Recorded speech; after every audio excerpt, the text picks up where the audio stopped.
selamat pagi kembali Mas Git ya. Hari ini saya berada di salah satu pembudidaya nih Pak ya. Pembudidaya. Perkutut dan puter, dan menurut saya luar biasa sekali. Tapi sebelumnya kenalan dulu Pak, ini jangan pas Jawa. Nama saya Klik Sudarmanto. Saya asli dari Gandrumangu, Cilacap ini. Itu. Pembudidaya burung ini udah berapa lama Pak?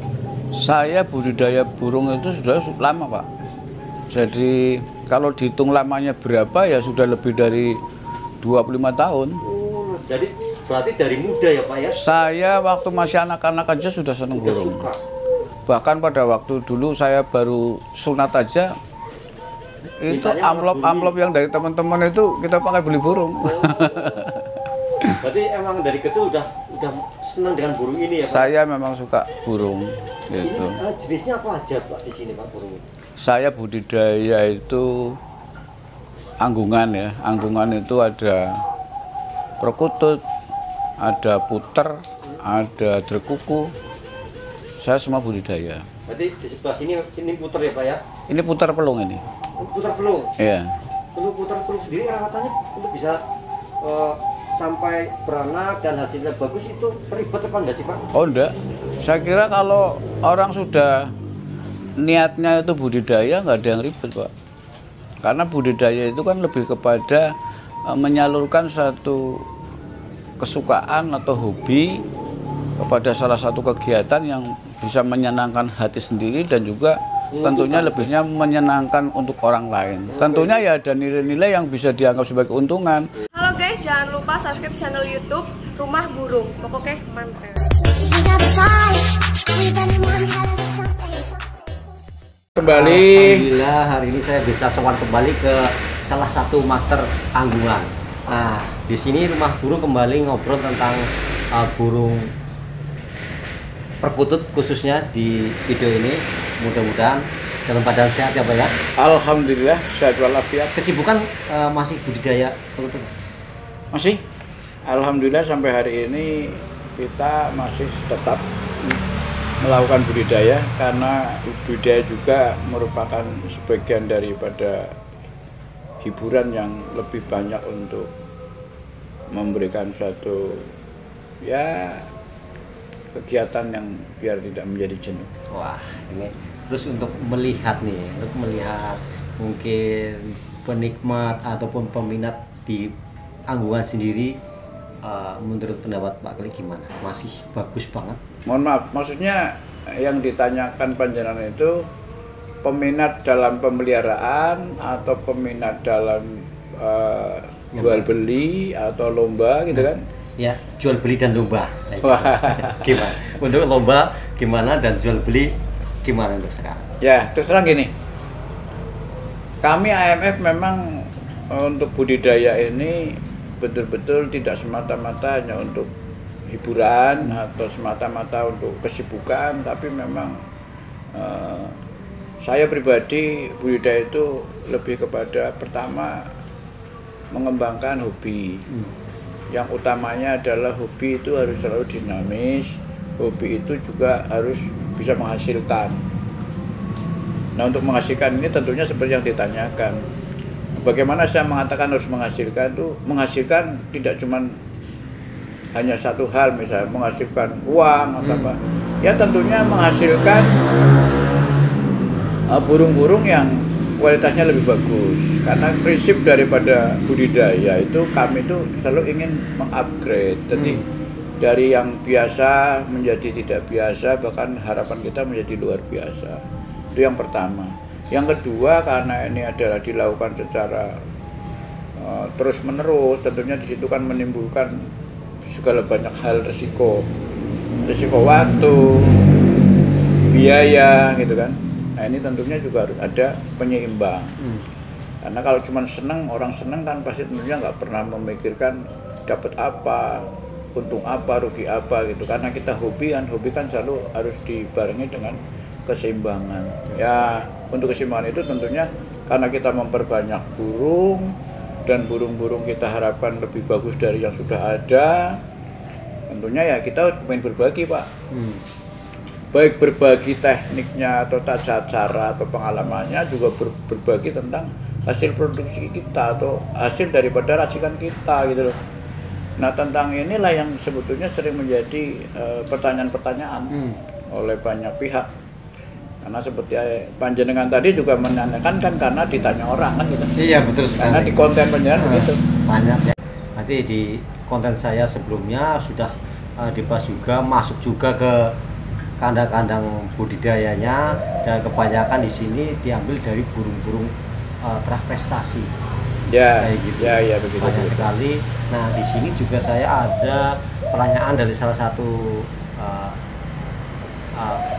subscriber ataupun yang berkomentar di channel saya. Ini untuk masalah mungkin kayak penjodohan untuk burung sendiri, apakah bisa untuk burung lokal dijodohkan dengan bangkok? Mungkin ini pertanyaan udah gampang banget ya bos ini. Nah ini karena ada pertanyaan, mungkin kembali lagi nih saya di sini pengen ngobrol tentang hal ini bersama masternya.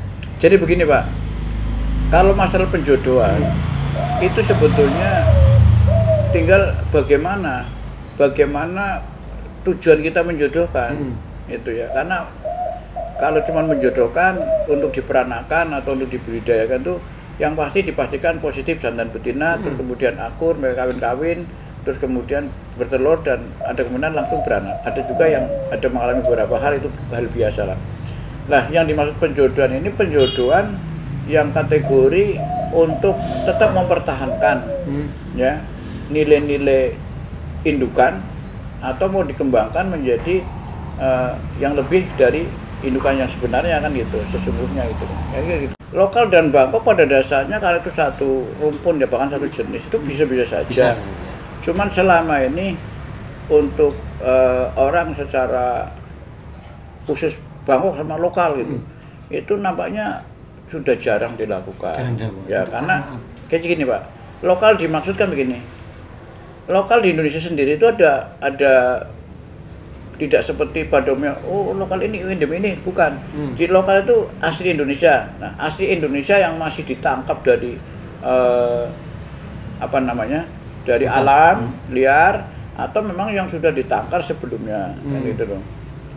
Karena ada sendiri-sendiri, ada juga yang memang bermain di wilayah burung lokal ya, itu seni suara burung lokal itu asli lokal. Lah kalau yang dilombakan itu kebanyakan ya sudah ngemik, artinya sudah crossing, sudah persilangan. Jadi antara lokal-lokal yang memang berkualitas lomba yang memiliki kelebihan-kelebihan itu di crossing dengan burung-burung impor. Nah, sifat penjodohannya ataupun percampurannya itu hanya untuk meningkatkan yang saya pahami itu dari awal kenapa burung bangkok kita impor. Terus kemudian kita temukan dengan burung lokal kita Indonesia itu untuk mengupgrade di volume. Lebih ke volume. Ya, karena burung bangkok itu asli bangkok itu rata-rata suaranya itu kebanyakan lebih besar dari burung-burung lokal Indonesia.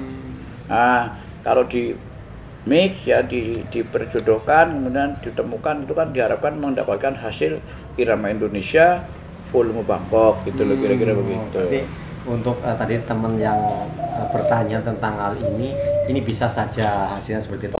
Di perkutut sendiri, ini untuk burung perkutut yang bagus, ini lebih besar kemungkinannya dari sang jantan apa betina? Pada dasarnya hampir semua orang berpendapat ya, itu teori yang resmi bisa dianggap sebagai satu teori yang baku itu memang belum ini. Cuman secara umum kalau untuk genetik itu biasanya orang cenderung lebih memahamkan itu bahwa untuk unggas itu dominan betina. Jadi makanya kenapa orang sering salah keliru ya dalam menentukan satu pilihan. Kalau saya pribadi untuk memilih itu pada saat ada burung jantan bagus sama betina bagus, kalau kami kan pembudidaya nih, arah tujuannya adalah untuk budidaya, kami mesti memilih betinanya, gitu loh, seperti itu. Manakala memang sudah ada jantan-jantan yang disiapkan, gitu loh. Artinya kan kalau cuma betina doang kan nggak bisa makna, gitu kan. Itu. Baik, saya pilih betina.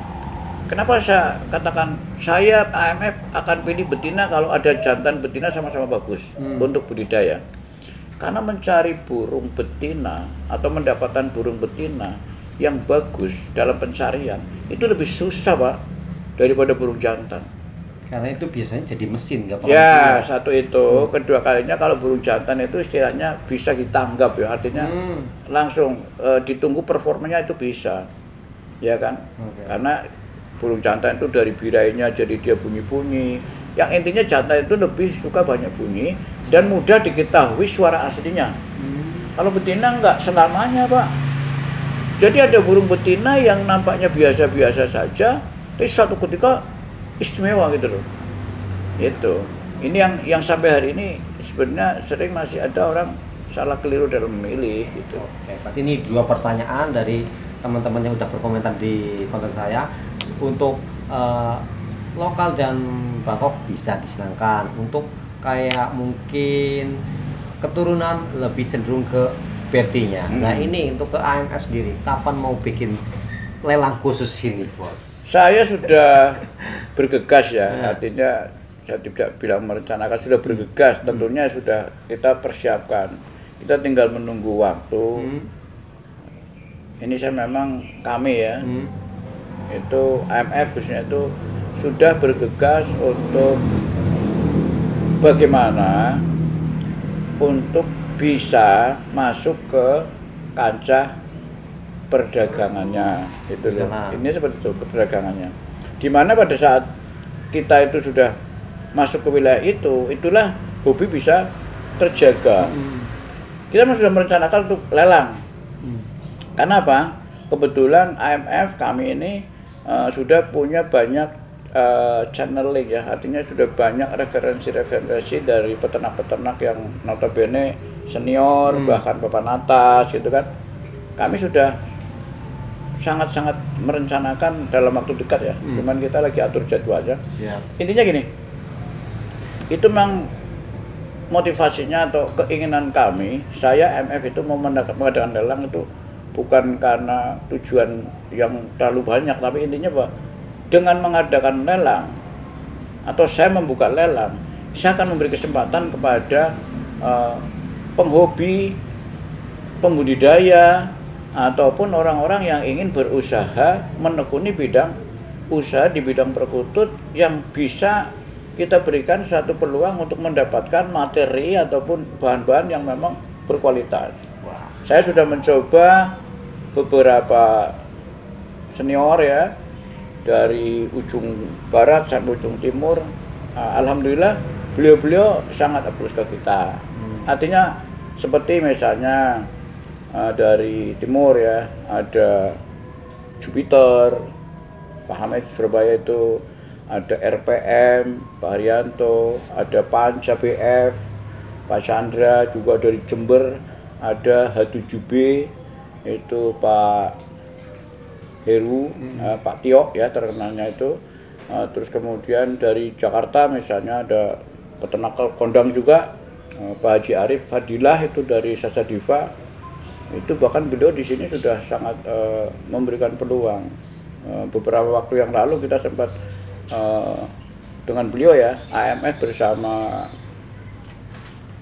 Sasa Diva itu mengadakan satu kegiatan yaitu sedekah ilmu, ya ilmu tentang perburungan tentunya utamanya, dan juga sedekah produk. Jadi beliau kita ajak untuk berbagi produknya yang sudah mendunia ya, katakan sudah sangat kondang untuk bisa dikembangkan di daerah gitu loh. Nah ini lelang ini memang sudah kita rancang bangun gitu ya. Artinya bahwa dengan posisi ini saya pribadi berharap bahwa karena untuk produk saya sendiri mungkin masih banyak yang harus diperkenalkan, terus kemudian juga harus diseleksi secara demikian. Nah ini kami akan bersama-sama dengan peternak-peternak atau kan ya, kalau beliau pasti peternak ya, karena udah pertama senior, terus kemudian sudah betul-betul terbukti track recordnya di beberapa dekade, beberapa waktu gitu. Jadi itulah dari Surabaya, dari Jakarta, itu nanti kita akan segera. Jadi begini Pak, insya Allah lah nanti pada saatnya kami pasti akan kabar-kabari gitu kan. agar ini loh lelang kita sebenarnya tinggal lagi menjadwalkan. Dalam 1 minggu itu berapa kali, mungkin satu kali 1 minggu lah ya. Terus jatuhnya itu jadwalnya itu mau pagi, siang atau sore. Ini yang masih jadi pertimbangan. Tentang masalah burungnya, wah sudahlah. Saya tidak akan komentar panjang lebar ya, tentunya nanti pada saat lelang buka semua teman-teman penghobi maupun yang baru mulai melirik-melirik pasti akan tertarik. Wah, ini luar biasa. Karena saya akan buat serius ini, saya akan mengadakan lelang dari farm-farm yang memang notabene sudah diakui gitu loh. Ini karena ada yang nunggu Pak. Ini untuk masalah lelang nanti pastinya bakalan tayang di channel YouTube. Apa namanya Pak ya? Siapa yang mana? Yang budidaya. Budidaya anggungan. Tapi akan kita tayangkan lah di situ. Mungkin insya Allah. Dan juga mohon saya juga mohon dibantu nanti dari Rumah Burung itu loh. Ini terima kasih atas waktunya. Nanti kita bisa ngobrol-ngobrol lebih detail lagi. Kali ini waktu udah sore, ada tamu juga di depan. Ini luar biasa AMF. Mudah-mudahan AMF terus mengeluarkan burung-burung yang terbaik dari sini. Sehat selalu Pak Elit, besok berbagi ilmu lagi. Terima kasih Mas. Pak. Saya tunggu kedatangan yang lainnya. Terima kasih Pak.